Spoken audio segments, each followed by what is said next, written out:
नमस्कार शेतकरी मित्रांनो, यवतमाळ, वाशिम, चंद्रपूर, बुलढाणा, अमरावती, अकोला या जिल्ह्यात आज विजेच्या कडकडासह तुरळक ठिकाणी हलक्या ते मध्यम सरी हजेरी लावण्याची शक्यता आहे।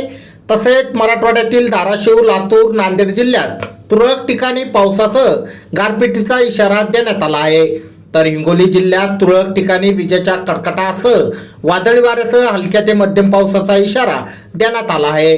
तर बीड, परभणी, जालना, छत्रपती संभाजीनगर जिल्ह्यात तुरळक ठिकाणी हलक्या सरी हजेरी लावण्याचा अंदाज वर्तवण्यात आला आहे।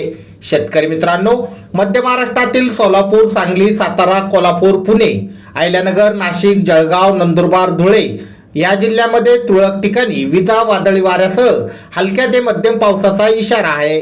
तर कोकणातील रायगड जिल्ह्यात वादळी वाऱ्यासह हलक्या ते मध्यम पावसाचा अंदाज असून पालघर, ठाणे, रत्नागिरी आणि सिंधुदुर्ग जिल्ह्यात हलक्या पावसाची शक्यता हवामानशास्त्र विभागाने वर्तवली आहे। शेतकरी मित्रांनो, अशाच प्रकारच्या तुमच्या गावाच्या नावासहित हवामान अंदाज दररोज बघण्यासाठी आत्ताच आपले चॅनल सबस्क्राईब करून बेल आयकॉन नक्की दाबा। आपल्या चॅनलवर खरे व अचूक हवामान अंदाज तुम्हाला बघायला मिळतील। धन्यवाद।